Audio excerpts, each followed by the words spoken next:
자들과 땅에 있는 자들과 땅 아래 있는 자들로 모든 무릎을 꿇게 하신 예수 그리스도 이름으로 태어나노니 저주 퍼본 자에게 그 저주 수 6만 배로 돌아갈지어다.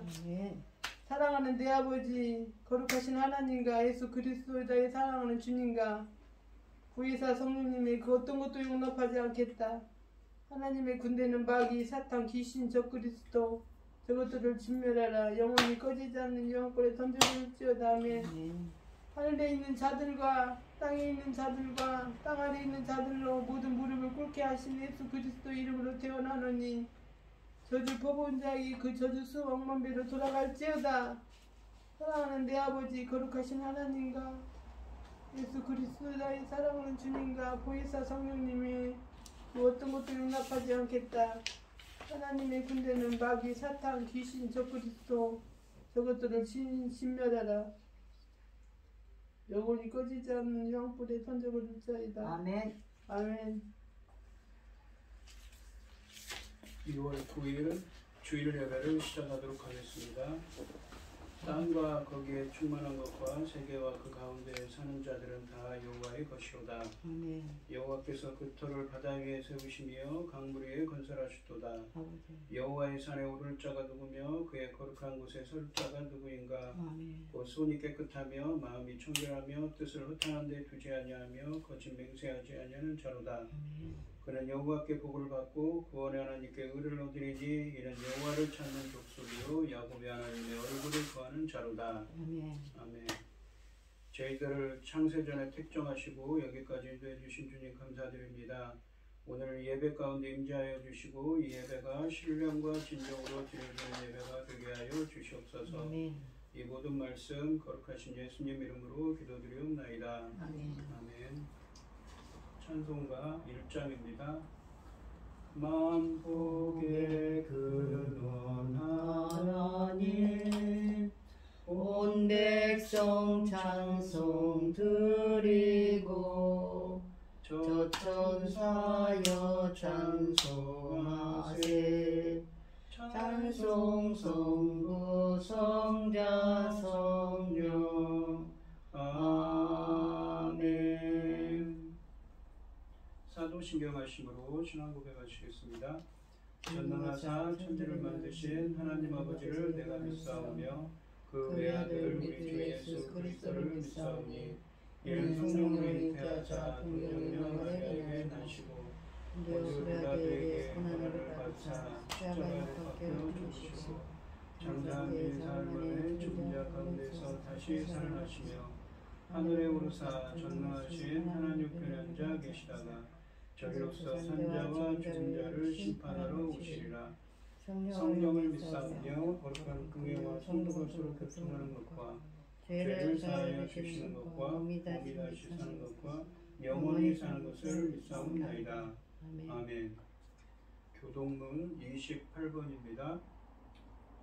제가 먼저 읽겠습니다. 하나님이여 주는 나의 하나님이시라. 내가 간절히 주를 찾되 물이 없어 마르고 황폐한 땅에서 내 영혼이 주를 갈망하며 내 육체가 주를 앙모하나이다. 내가 주의 권능과 영광을 보기 위하여 이와 같이 성소에서 주를 바라보았나이다.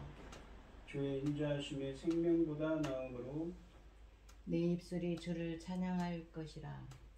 이름으로 나의 평생에 주를 송축하며 주의 이름으로 말미암아 나의 손을 들리이다. 골수와 기름진 것을 먹음과 같이 나의 영혼이 만족할 것이라. 나의 입이 기쁜 입술로 주를 찬송하되 내가 나의 침상에서 주를 기억하며 새벽에 주의 말씀을 작은 소리로 읊조릴 때에 하오리니 주는 나의 도움이 되셨습니다. 내가 주의 날개 그늘에서 즐겁게 부르리이다. 아멘. 찬송가 438장입니다. 내 영혼이 은총입어 중한 죄짐 벗고 보니 슬픔 많은 이 세상도 천국으로 와도다. 할렐루야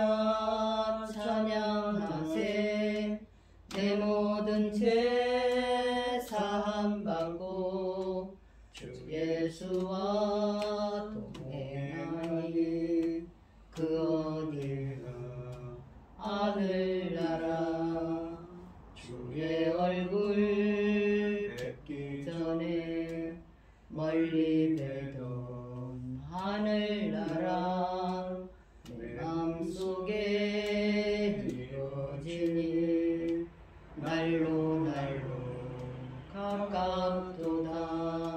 할렐루야 찬양하세.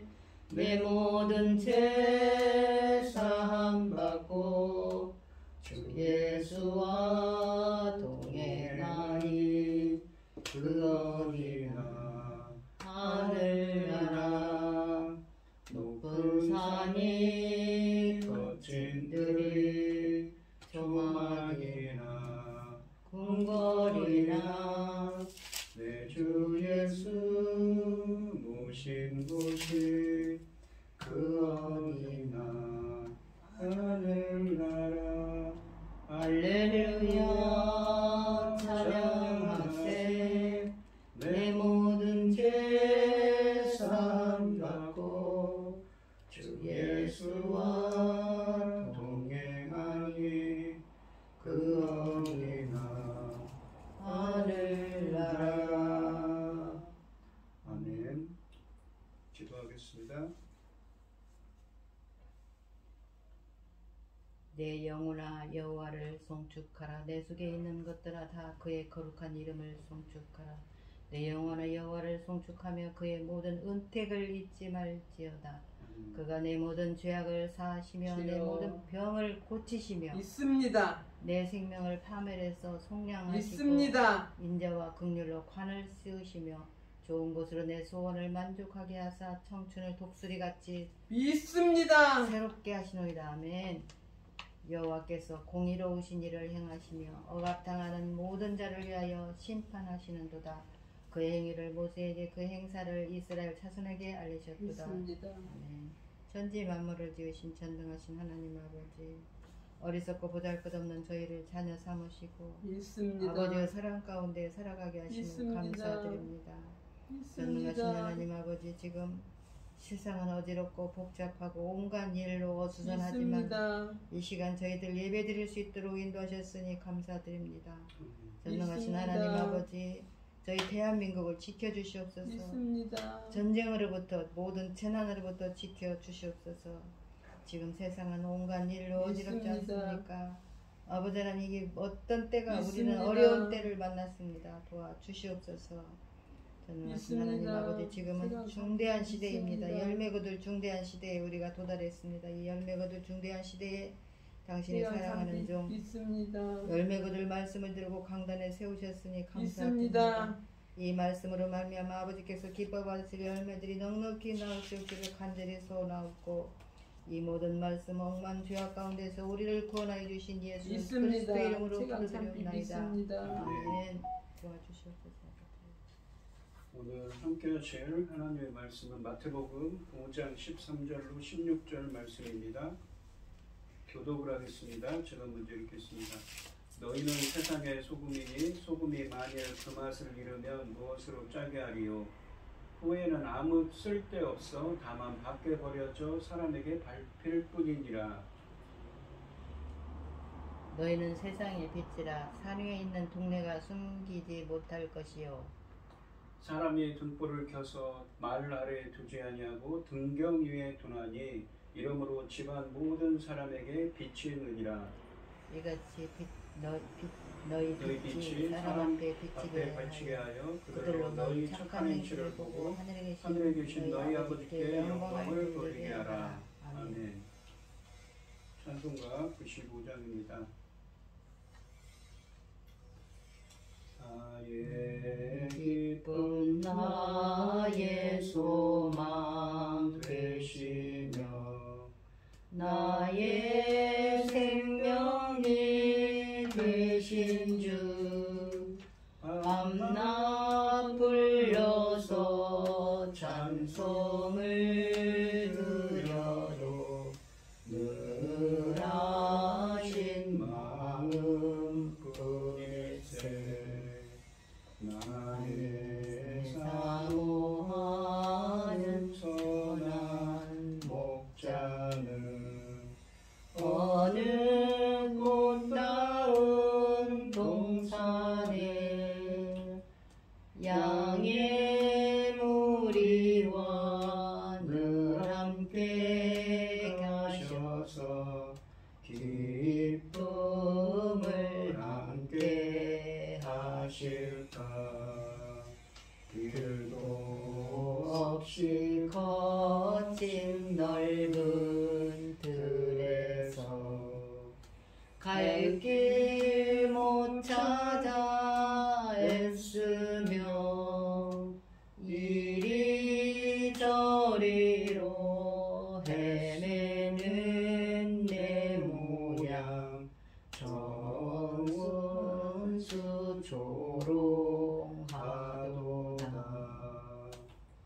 주의 자비롭고 화평한 얼굴 모든 천사도 반기며 주의 놀라운 진리의 말씀에 정지가 와닿아도다.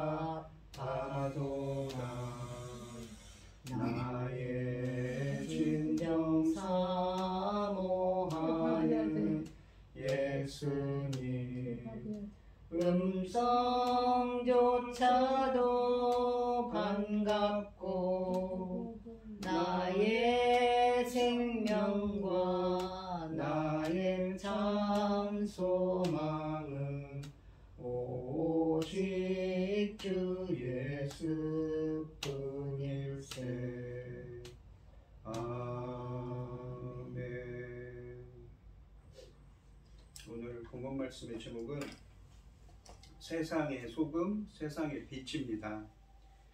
예수님께서는 가버나움 인근의 산에 올라가셔서 제자들에게 산상수훈을 선포하고 계십니다. 제자들에게 너희들은 세상의 소금, 세상의 빛이 되어야 된다고 말씀하십니다. 마치 소금이 맛을 내고 빛이 주위를 밝히는 역할을 하는 것처럼 이 세상을 살아가는 하나님의 제자들은, 예수님의 제자들은 사람들에게 인생의 참다운 의미와 길을 제시해 줄 수 있어야 한다고 말씀하십니다. 이것은 하나님 나라의 백성으로서 성도들의 의무이자 사명이기도 합니다. 너희는 세상의 소금이니 13절의 말씀을 보시면 소금이 만일 그 맛을 잃으면 무엇으로 짜게 하리요. 후에는 아무 쓸데없어 다만 밖에 버려져 사람에게 밟힐 뿐이니라 라고 되어 있습니다. 성경에 보시면 소금이 맛을 짜게 한다 혹은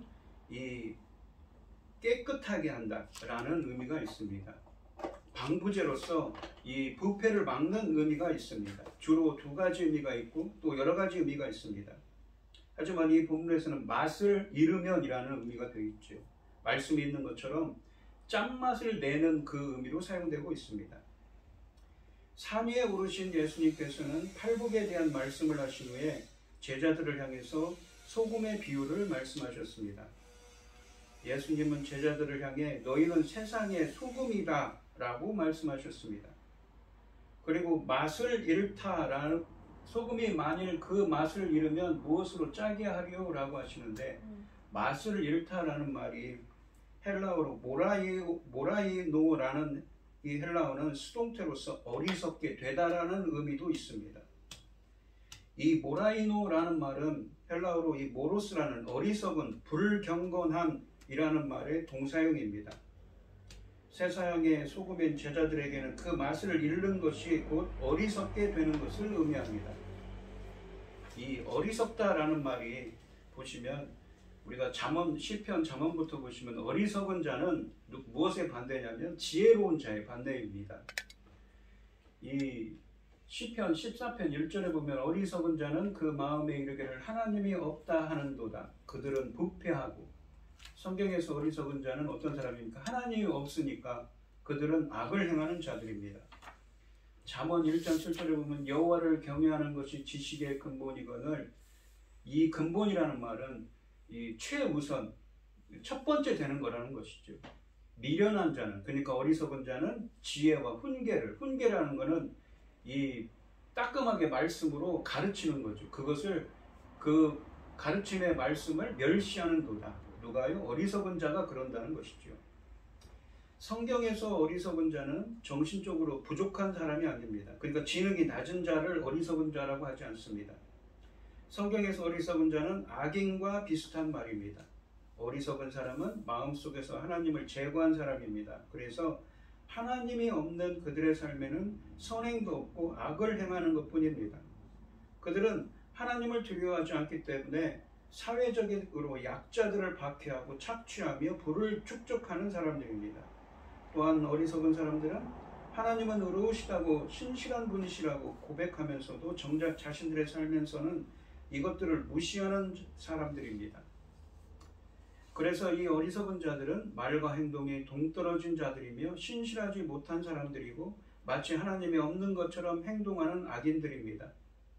어리석은 삶은 산상설교의 이 마지막 부분에서 보시면 예수님의 가르침을 실천하지 않는 사람들에게 이렇게 마태복음 7장 24절 27절 말씀에서 적용하고 있습니다. 7장 26절 말씀을 보시면 나의 이 말을 듣고, 그러니까 나라는 건 예수님이죠. 행하지 아니하는 자는. 그러니까 이 말은 무슨 말입니까? 마태복음 5장부터 7장까지가 이 산상수훈입니다. 행하지 아니하는 자는 그 집을 모래 위에 지은 어리석은 사람 같으니. 집을 모래 위에 지으면 어떻습니까? 바로 기반이 어떻습니까? 확실하지 않으니까, 단단하지 않으니까 금방 허물어지겠죠. 어리석은 같은 사람이라고 합니다. 이 5장 13절 말씀을 다시 보시면 너희는 세상의 소금이니 소금이 만일 그 맛을 잃으면, 그 맛을 잃는 것은 어리석게 된다고 그랬죠. 근데 어리석은 것은 무엇입니까? 성경에서 악을 행하는 자들입니다. 무엇으로 짜게 하리요? 무엇으로 짜게 한다는 말이, 이 짜게 한다는 말의 목적어가 무엇입니까? 무엇을 짜게 한다는 거죠? 세상을 짜게 한다는 것이지. 그 외에는 아무 쓸데없어 다만 밖에 버려져 사람에게 밟힐 뿐이라 라고 하십니다.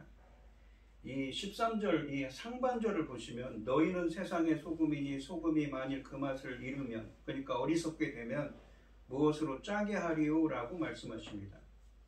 제자들은 소금의 본질인 짠맛을 내야 한다는 것이지요. 짠맛을 내는 것은 소금이 맛을 잃는 것, 즉 어리석게 되는 것의 반대인 지혜롭게 되는 것입니다. 그러니까 지혜로운 것은 어리석음, 악을 행하는 것과 반대인 선을 행하는 것입니다. 선을 행하는 것은 하나님이 기뻐하시는 일을 행하는 것입니다. 성경에서 어리석은 자의 반대인 지혜로운 자는 선을 행하는 자입니다. 선을 행하는 자가 무엇이냐면 하나님이 기뻐하시는 일을 행한다고 했는데 왜 그러냐면 창세기 1장에 보시면 하나님이 천지 창조를 하실 때 좋았더라 좋았더라 좋았더라 심히 좋았더라를 7번 반복하십니다. 그때 좋았더라 라는 말이 히브리어로 토브입니다. 토브라는 말이 여러 가지 의미가 있는데 좋다라는 의미도 있고, 성경에서 말하는 어떠냐면 성경에서 말하는 선과 악 할 때 선입니다. 또 기뻐한다는 의미도 있습니다. 그러니까 이 선을 행한다는 것은 하나님이 기뻐하는 뜻을 행하는 자지요. 우리 피조물들은 선을 행하는 자가 되어야 됩니다. 하나님이 기뻐하는 뜻대로 행하는 자가 되어야 되죠. 그런데 이 어리석은 자는 악인이라는 것이고, 성경에서 반대로 이 지혜로운 자는 선을 행하는 자입니다. 그래서 이 야고보서 3장 13절에 보시면 이런 말씀이 있습니다. 너희 중에 지혜와 총명이 있는 자가 누구냐? 이게 어떤 사람이 와서 그런 겁니다. 나는 지혜가 있어. 나는 지혜로운 사람이야 라고 말합니다. 근데 그는 선행으로 말미암아. 선행으로 말미암아라고 되는데 이 선행으로 말미암아라는 말이 헬라어를 직역하면 선한 삶의 방식으로부터입니다. 지혜의 온유함으로.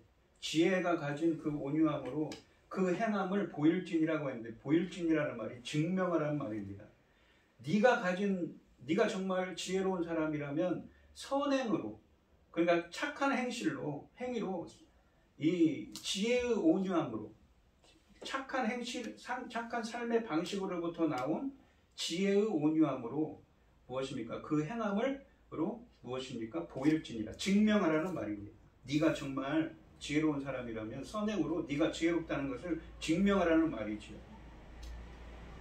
너희 중에 지혜와 총명이 있는 자가 누구냐라고 반문하시는데, 그래서 13절 말씀은 자신을 스스로 지혜와 총명이 있는 자로 여기는 사람은 선한 삶의 방식으로부터 지혜의 온유함으로 자신의 행위를 입증하라는 말씀입니다. 헬라 원어로는요. 이 말은 너희가 지혜가 있다고 주장한다면 참된 지혜가 드러나는 행함을 통해 너희의 지혜를 보이라는 말입니다. 지혜와 총명이 있다고 말하는 사람에게 지혜는 말로만 자기 자랑으로 증명되지 않는다는 말씀입니다. 그러니까 우리가 생각할 때는 지혜라는 것은 이렇게 머리가 명석한 건데 그게 아니라는 거죠. 성경에서 말하는 이 지혜라는 것은. 오히려 참으로 지혜로운 사람은 선행으로, 선한 삶의 방식으로부터 나온 행함으로 자기 지혜를 입증해야 한다는 것입니다. 그러니까 성경에서는 지혜를 뭐라고 하냐면 뭐뭐이다와 같이 어떤 정확한 진술로 표현하는 것이 아니라 지혜가 어떤 행동을 유발하는 덕목으로 설명하고 계신 것입니다. 지혜로운 사람은 선을 행하는 사람인 것이지. 그래서 야고보서 3장 17절에 보면 오직 위로부터 난 지혜, 위로부터 난 지혜, 위로부터라는 게 하나님으로부터 내려온 지혜는 것이죠. 사람의 지혜가 아니라. 첫째 성결하고 거룩하고 정결하며 다음에 화평하고 관용하고 양순하며 긍휼과 선한 열매가 가득하다고 합니다. 이 관용하다라고 번역된 헬라어는 친절하고 기꺼이 양보하며 남을 엄격하게 대하지 않는 것입니다. 양순하다라는 것은 설득하기 쉬운 사람을 말하지만 악하고 약하고 잘 속아 넘어간다는 의미가 아니라 신학적으로나 도덕적으로 결코 바꿀 수 없는 원칙의 경우가 아니면 다른 사람의 견해를 존중하여 기꺼이 양보한다는 의미입니다. 또한 긍휼이라는 표현인데 긍휼이라는 것은 비참한 처지에 있는 사람을 불쌍히 여기는 것입니다. 그리고 그 사람들을 돕는 것이지요. 그 다음에 나오는 지혜의 속성인 편견이 없다. 이 편견이 없다는 말인데 지금 PPT가 좀 잘못해서 빠져있네요. 편견이 없다라고 번역된 이 헬라어는 편견을 공평하다는 의미입니다. 마지막으로 위로부터 난 지혜는 거짓이 없습니다. 이렇게 이 선한 열매가 가득하지요. 이 골로새서 한편 골로새서 4장 6절에 보시면 마태복음 5장 13절 말씀과 비슷한 표현이 있습니다. 너희 말을 항상 은혜 가운데서 소금으로 맛을 낸과 같이 하라. 그러니까 말을 할 때도 좋은 말, 은혜 가운데 말을 소금으로 맛을 내는 것 같이 좋은 말을 하라는 것입니다. 그리하면 각 사람에게 마땅히 대답할 것을 알리라라고 하십니다. 그러니까 다시 보시면 13절에 보시면 너희는 세상의 소금이니 제자들에게 소금이라고 하시면서 소금이 만일 그 맛을 잃으면 맛을 잃는 것이 어리석게 된다고 했죠. 성경에서 어리석게 되는 것이라고 했는데 성경에서 어리석은 것은 무엇입니까? 바로 이 악을 행하는 것이라고 했습니다. 무엇으로 짜게 하리요라고 비유적으로 이야기한 것입니다. 반대는 이 지혜로운 자인데 지혜로운 자는 어떤 사람입니까? 바로 선을 행하는 사람이라는 것을 야고보서를 통해서 말씀드렸습니다. 후에는 아무 쓸데없어 다만 밖에 버려져 사람에게 밟힐 뿐이니라 라고 하십니다. 이 소금으로 맛을 내는 것은 지혜로운 것, 선을 행하는 것입니다. 반면에 마태복음 5장 13절에 소금이 맛을 잃는 것, 어리석게 되는 것, 악을 행하는 것에 반대입니다. 또한 마태복음 5장 13절에서 무엇으로 짜게 하리요의 목적어는 소금이 아니라 세상입니다. 세상을 짜게 해야 한다는 것이죠. 예수님께서 세상을 짜게 할 방법을 제자들에게 묻고 계시는 것입니다. 13절 이 하반절에 보시면 소금이 맛을 잃으면 쓸모가 없어 밖에 버려집니다. 마찬가지로 예수님의 제자들이 그 역할을 제대로 수행하지 못하면 쓸모없는 존재가 되어버린다는 것입니다. 소금이 맛을 잃으면 세상을 짜게 할 수 없습니다. 맛을 잃는 것은 어리석게 되는 것이고 즉 악을 행하는 것을 의미한다고 했습니다. 그래서 예수님의 제자는 소금이 맛을 잃은 어리석은 자가 아닌 세상을 짜게 하는 지혜로운 자, 즉 선을 행하는 자가 되어야 한다는 말씀입니다. 예수님께서는 제자들에게 그들이 세상과 달라져야 한다고 말씀하시는 것입니다. 즉 하나님께서 그들에게 짠맛을 유지할 책임을 지우시고 계십니다. 예수님의 제자가 만일 지나치게 세상과 같아진다면 쓸모가 없어집니다. 예수께서는 이 제자들에게 말씀하셨듯이 우리에게도 소금이 맛을 잃어서는 안 되는 지혜로운 삶, 즉 구별된 삶, 선을 행하는 사람이 되어야 한다고 말씀하고 계신 것입니다. 예수님의 부름을 받은 제자들은 이 진흙탕 같은 세상에서 구별되지 못하고 동화되는 인생을 살지 않도록 또한 경고를 받고 있습니다. 세상에서 살기 때문에 세상의 더러움과 혼합되지 않도록 우리는 주의해야 합니다. 즉 예수님의 제자는 세상과 구별된 삶을 살아야 하는 것입니다. 14절 말씀을 보시면 너희는 세상의 빛이라. 이 13절에서는 세상의 소금이라고 했는데 제자들에게 세상의 빛이라고 하십니다. 산 위에 있는 동네가 숨겨지지 못할 것이오라고 합니다. 이 숨겨지지라는 말은 이 헬라어로 보시면 상징적인 의미로 알려지지 않도록 감춘다는 겁니다. 감춰지지 못할 거라고 합니다. 알려지지 못하도록 감춰지지 못할 거라고 합니다. 14절에서 예수님은 또한 제자들이 세상의 빛이라고 선언하십니다. 성경에서 빛은 누구십니까? 하나님이시지요. 하나님은 빛이시고 빛을 주시는 분이십니다. 예수님은 세상의 빛으로 오셨고 세상에 빛을 주는 분이시라고 성경에 말씀하십니다. 또한 빛은 어둠으로 상징하는 죄와 사망에 대조되는 표현입니다. 그런데 예수님은 오늘 본문에서 제자들도 세상의 빛이라고 말씀하십니다. 예수님께서 세상에 가져오신 빛을 이제 제자들이 밝혀야 한다는 의미를 담고 있는 것입니다. 그러니까 세상의 빛이기 때문에 세상의 빛을 비춰야 한다는 것이지요. 여기서 세상은 세상 사람들을 상징합니다. 어둠 가운데 있는 세상 사람들은 빛을 필요로 합니다. 세상은 제자들이 비추는 빛을 봄으로써 구원의 진리를 깨닫게 됩니다. 따라서 제자들은 세상 사람들에게 구원의 소망이 됩니다. 예수님은 이러한 사실을 16절에서 명확히 밝히십니다. 이제 그들은 세상의 빛이며 따라서 그들이 비추는 빛은 세상의 소망이 될 수밖에 없습니다. 14절 하반절에서 산 위에 있는 동네가 숨겨질 수 없다라는 이 은유는 이 제자들의 이러한 임무를 부각하고 있습니다. 산 위에 있는 동네가 숨겨지지 못할 것이요 라고 하시는데 여기서 숨겨지지라는 말은 헬라어로 상징적 의미로 알려지지 않도록 감추다라는 말입니다. 그러니까 본문은 직역하면 산 위에 있는 동네가 알려지지 못하도록 감추어지지 못할 거라고, 감출 수가 없다는 것입니다. 즉 산 위에 있는 동네는 감출 수 없다는 말씀입니다. 만일 어떤 도시가 산 위에 세워졌다면 빛 때문에 밝게 드러나게 된다는 것이지요. 14절에서 빛은 도시를 비추는 역할을 하는데 15절에서 빛의 역할은 집과 연결되고 있습니다. 이 15절에 이 빛은 이 집안을 밝히는 목적으로 만들어진 등불을 가리키며 들고 다니는 이 횃불이 아니라 고정된 것을 말합니다. 15절에 보시면 사람이 등불을 켜서 말 아래 두지 아니하고 운경 위에 두나니 라고 되어 있습니다. 운경 위에 두나니 이러므로 집안 모든 사람들이 비치느니라 라고 되어 있습니다. 근데 이 말이라는 말이 우리가 타고 다니는 말이 아니라 무엇이냐면 이 곡식을 곡식에 이 무엇입니까? 말이라고 해서 우리가 이 무엇입니까? 쌀을 파는 곳에 곡식을 파는 곳에 가면 그 곡식의 부피를 재는 용기입니다. 기구를 말합니다. 그러니까 말을 아래에 둔다는 것은 등불이 있는데 말을 아래 덮어버리는 것이죠. 그 기구로. 이 기구가 상당히 커서 약 8리터 정도에 담을 수 있는 그릇이라고 합니다. 그 말 아래에 두면 등불이 무엇입니까? 금방 꺼지겠죠. 덮어버리면.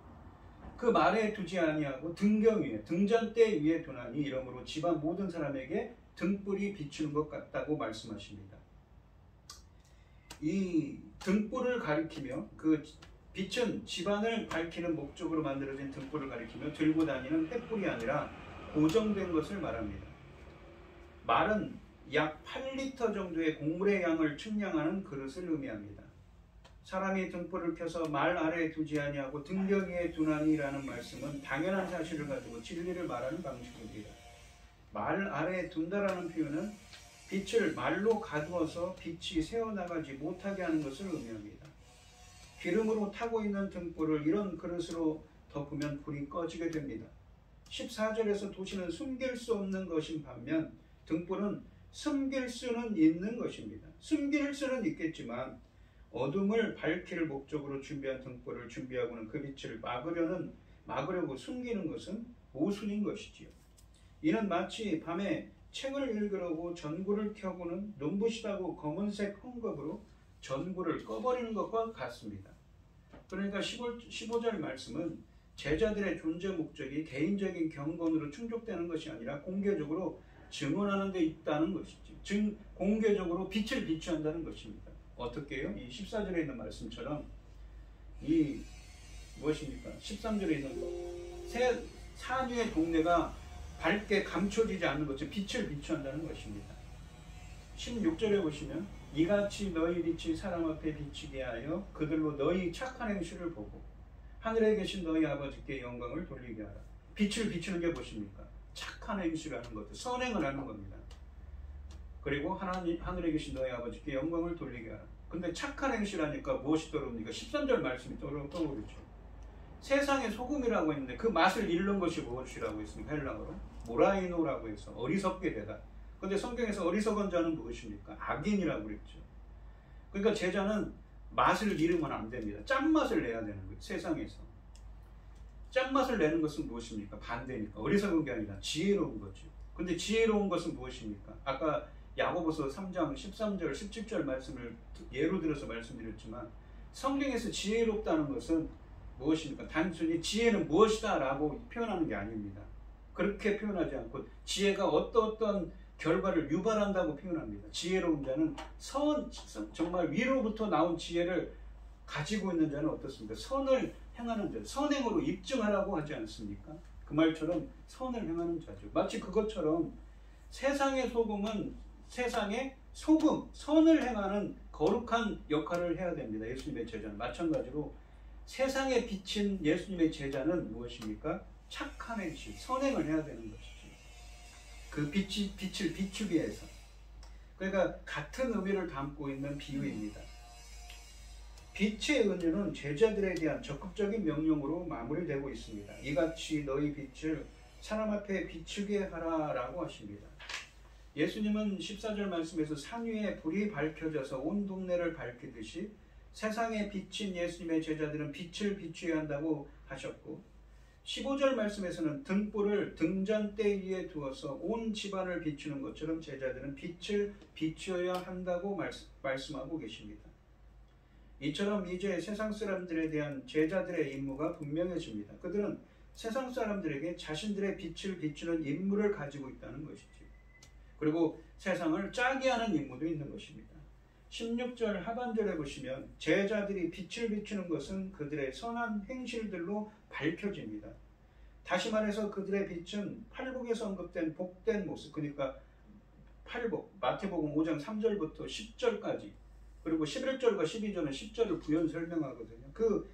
거기에 나오는 그러한 복된 모습으로 특정 지어지들은 이 제자들의 그러한 선한 삶을 의미하는 것이죠. 그 선한 삶을 세상에 베풀어야 한다는 것입니다. 세상 속에서 제자들의 이러한 선한 삶은 세상 사람들이 보기에 너무 독특하기 때문에 그들 앞에 두드러진 모습으로 드러날 수밖에 없습니다. 그 결과 세상 사람들은 하나님께 영광을 돌리게 됩니다. 문제의 핵심은 사람들에게 끼치는 영향으로서 사람들 앞에 자연히 드러나게 되는 제자들의 선한 행실들이 그 사람들로 하여금 하나님께 영광을 돌리게 한다는 것입니다. 제자의 삶 전체의 특징인 선한 행실들은 세상과 너무도 구분되기 때문에 그들의 삶의 자리에서 세상 사람들에게 드러날 수밖에 없는 것입니다. 그래서 그리스도인들의 착한 행실은 이웃들로 하여금 하나님께 영광을 돌리게 하는 원인이 될 수 있기 때문에 그리스도인들의 이 예수님의 제자들의 착한 행실은 단순한 윤리적 차원이 아니라 선교적 차원에서 이해될 수가 있는 것입니다.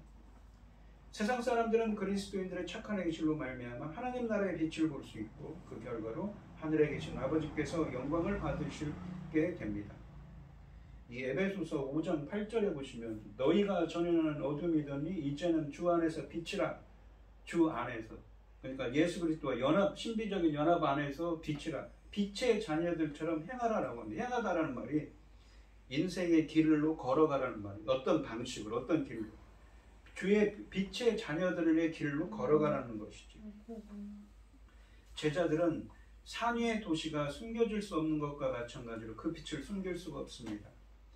사람이 등불을 켜서 진흙 항아리, 이게 말 아래 숨겨두지 않는 것처럼 그들은 그들의 빛을 감추려고 해서는 안 됩니다. 그리스도의 제자가 되면 소금이 맛을 잃으면 안 되는 것처럼 집안 모든 사람에게, 즉 그들이 접촉하는 모든 사람에게 빛을 비추는 것, 즉 선을 행하는 구별된 삶을 살아가야 된다는 의미를 담고 있습니다. 바로 그게 예수님의 제자라는 것이죠. 이 예수님을 믿는 사람들에게 선한 행동이란 필수적으로 나타나야 할 특성이자 본질입니다. 만약 선한 행동을 하지 못한다면 그런 것으로 하나님의 영광을 드러내지 못합니다. 제자들은 아무짝에도 쓸모없고 세상 사람들에게도 짓밟힐 수밖에 없는 맛을 잃은 소금, 빛을 빼앗긴 소금이 되고 맙니다. 예수님을 믿음과 예수님께서 요구하시는 선한 행위를 하는 것은 늘 함께 붙어 다니는 두 개념입니다. 하나님 나라를 물려받은 제자들은 하나님의 뜻을 땅 위에 실현시킴에 있어서 결정적으로 중요한 위치에 있게 됩니다. 그들은 세상의 빛과 소금이므로 그들 없이는 세상이 생존할 수도 어둠에서 벗어날 수도 없습니다. 그들의 사명은 말뿐만이 아닙니다. 일상적인 삶 가운데서 이루어지는 모든 행동을 통해서 완수되어야 합니다. 그럼으로써 그들을 지켜보는 다른 사람들로 하여금 그들의 삶 전체가 변화했음을 알게 해 주어야 합니다. 하지만 그러기 위해서는 소금은 소금으로서의 역할, 빛은 빛으로서의 역할을 다해야 하는 것입니다. 예수님은 우리를 세상의 소금과 빛이 되라고 하셨습니다. 세상을 기피하는 것이 아니라 우리가 속한 세상을 적극적으로 변화시킬 소금, 어둠을 밝힐 빛이 되라는 것입니다. 제자들은 세상과 구별될 뿐 아니라 세상 가운데 살아가는 자들입니다.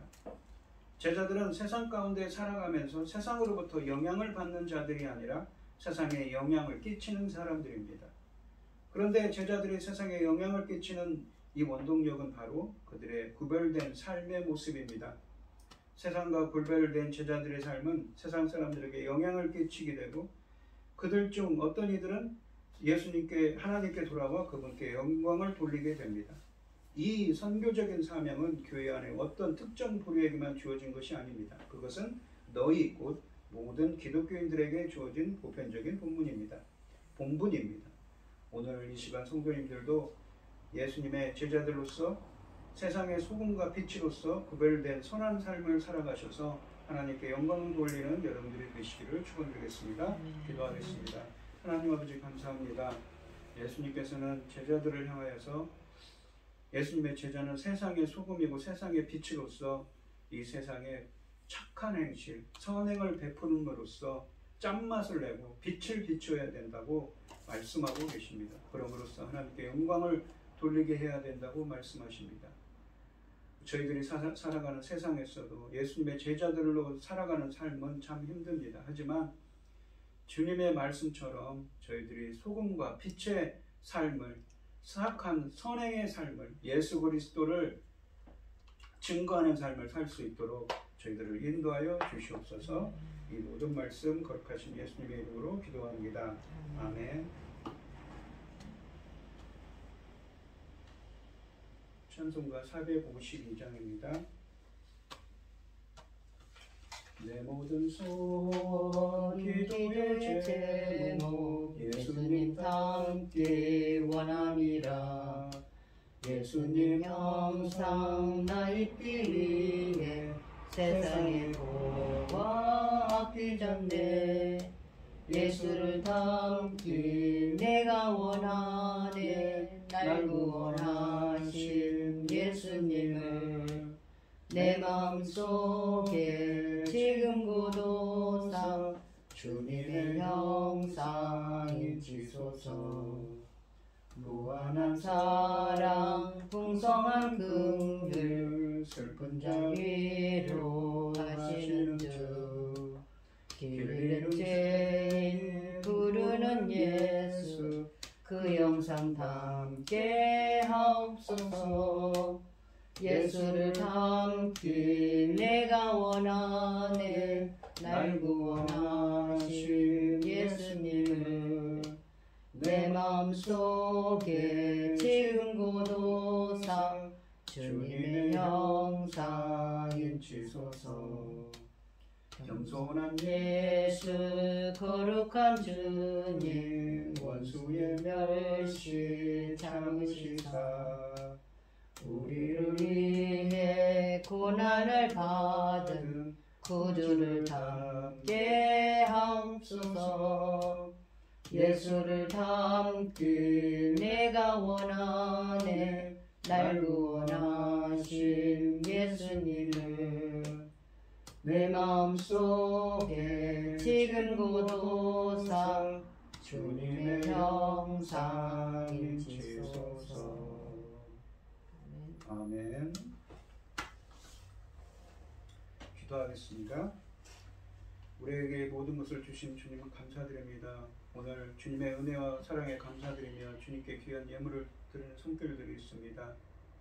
드려지는 손길마다 주님께서 기억하시고 함께하여 주셔서 주님의 기뻐하시는 뜻을 오늘 본문에 있는 말씀처럼 예수님의 제자로서 소금과 빛의 역할을 다하는 선한 삶을 살아가는 저희들이 되게 하여 주시옵소서. 기뻐받아 흠양하여 주실 줄 믿사오며 이 모든 말씀 거룩하신 예수님의 이름으로 기도드리옵나이다. 아멘. 아멘. 찬송가 5장을 하시고 축도하시므로 오늘 예배를 이렇게 마치도록 하겠습니다. 사람을 거시킬 수가 있어요. 이 천지가 만물들아 복 주시는 주 여호와 정성으로 성자하며 찬송하고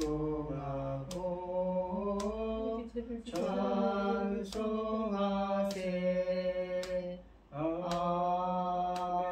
아멘. 이제는 주 예수 그리스도의 은혜와 아버지 하나님의 직진하신 사랑과 성령의 교통하심이 세상의 소금, 세상의 빛이 되기를 소원하는 성도들 머리머리 위에 이제로부터 영원히 함께 있을지어다. 아멘. 아멘.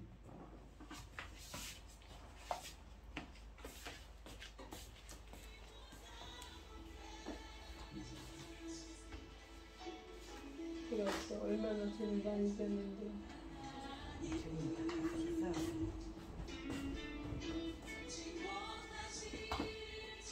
십자가에 죽으셔가지고